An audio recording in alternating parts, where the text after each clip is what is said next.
はい、こんにちは、正門です。今日は、冬の、剪定ということで、こちらの柿の剪定をしたいと思います。こちらの柿は静岡の、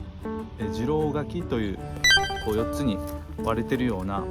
横に平たくちょっとごっつりした歯で食べるような次郎柿という柿の、品種だと思います。それでですが、今日はこちらの柿の剪定をするんですが、たまに柿がならなかった時の対処法なんですけど、柿って桃柿ね桃栗3年ですね。桃栗3年柿8年って言われてて、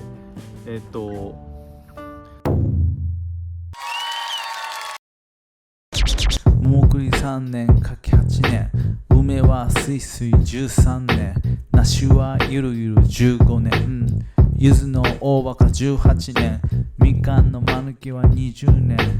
りんごニコニコ25年、銀杏の気違い30年、他にも替え歌でビアは早くて13年、くるみの大葉か20年、最後はこちら女房の不足で60年、亭主は不足でこれまた一緒。このようなことわざを皆さんご存知ですか？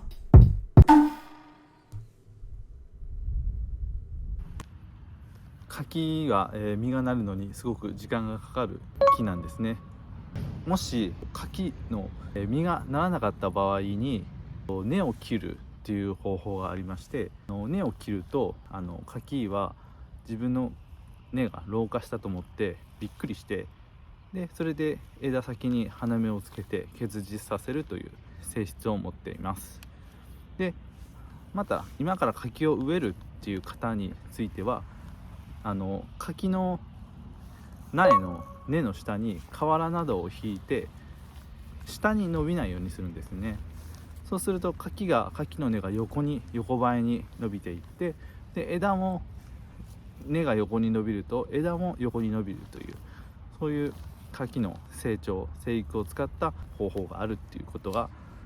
あります。はい。であとは薬剤などはもし夏頃巻くときは柿の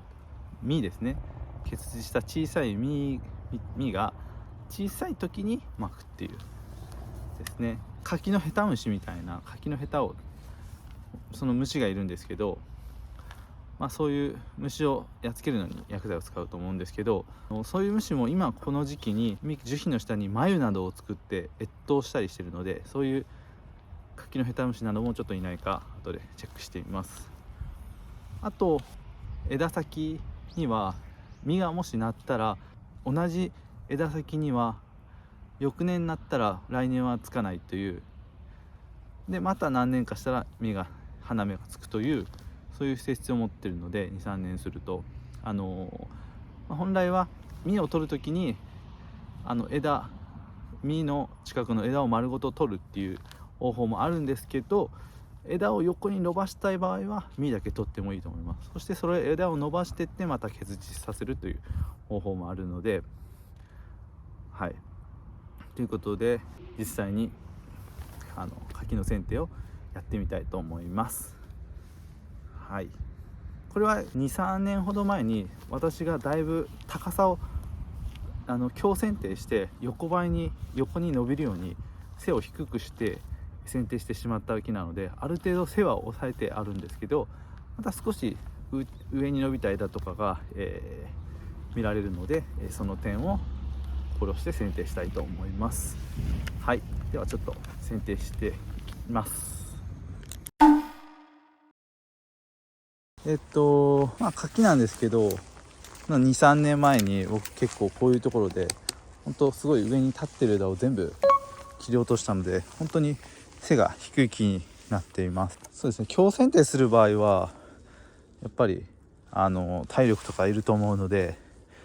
ちょっと慣れてる方や、また大きい枝を下ろすときはやっぱり一人でしないようにやっぱちょっと慣れてる人に助けていただいた方がいいかと思います。まあ小さい木で自分でできるサイズの木の場合に、私の剪定をちょっとご紹介します。で私の場合はこういうなんですかね、こういうまず矢をまず取って、こういうところですね、ちょっと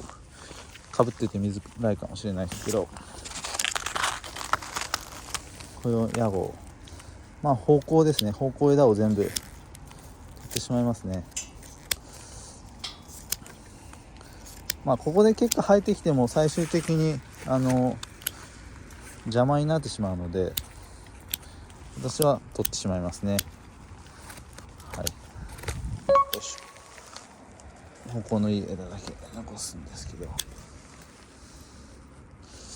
ここら辺1本ぐらい残しといてもいいかな。よいしょ。ですけど、全部やっぱり外向きに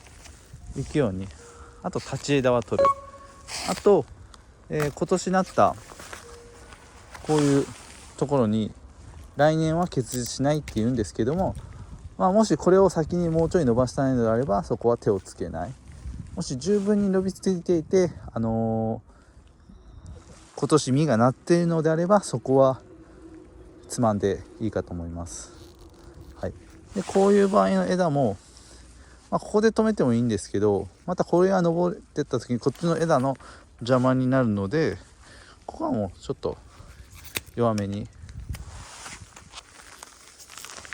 であと枝と枝がこう重ならないように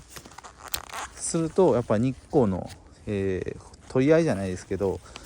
日光の無駄にならないかなって、日光の照射っていうのか。で今度は伸びすぎてる枝をここで止めてあげるとか、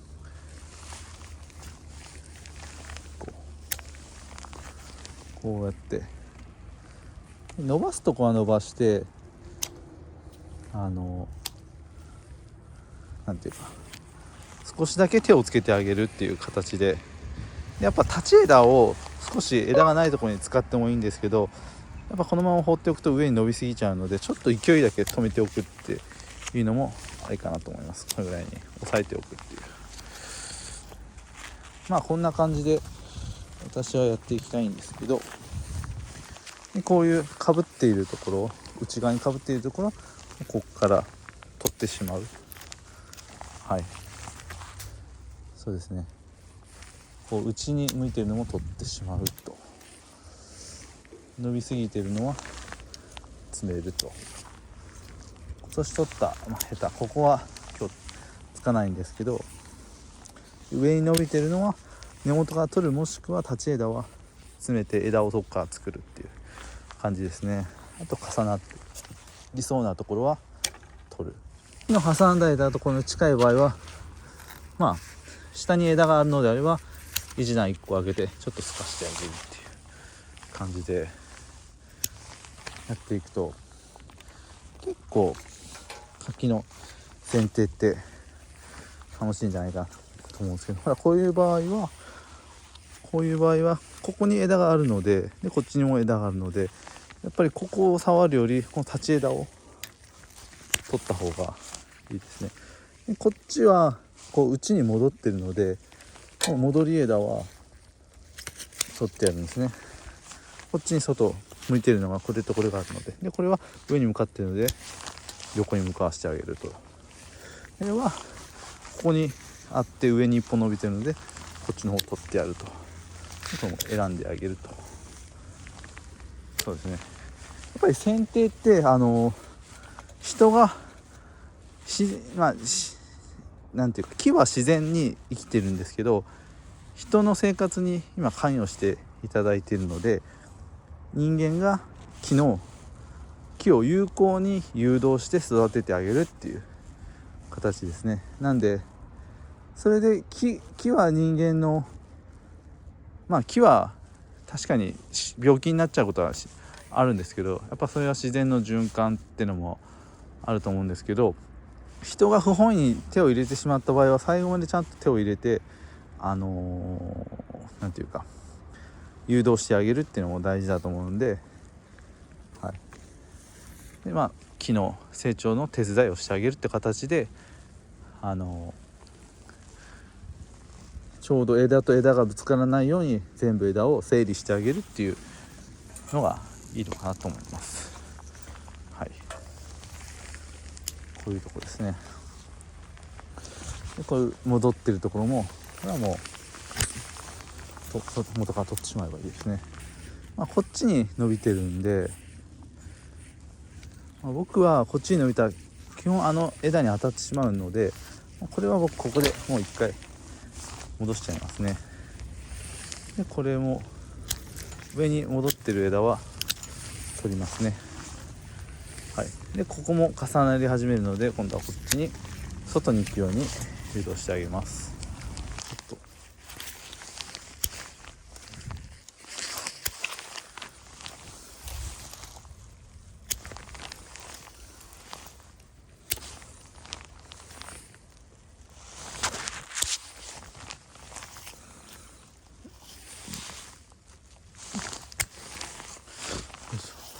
もうだいぶ下まで来てしまってますね。はい、次はここもちょっと上に伸びすぎなので、ここはこの方で取ります。よいしょ。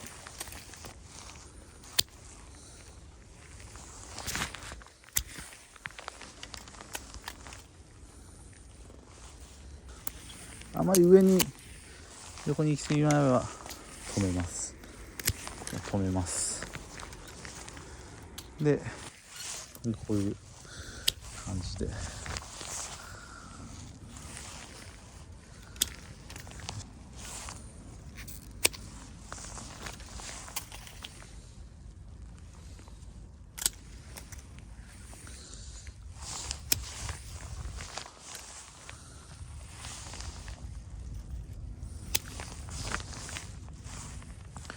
いしょ。ちょっと選んであげて、よ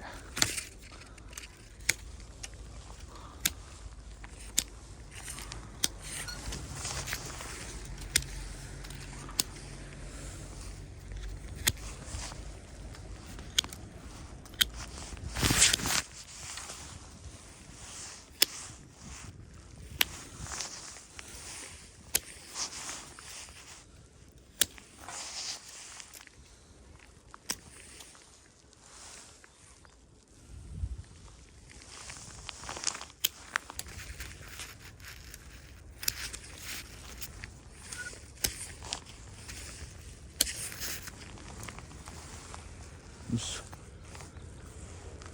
やっぱ枝がかぶってしまうと下の枝の邪魔になってしまうので、上の強い枝は切ります。よいしょよいしょ。こういう立ち枝も切ります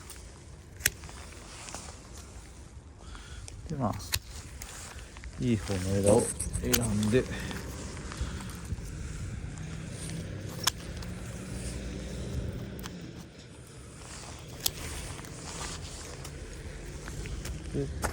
ういう絡んでる枝とかは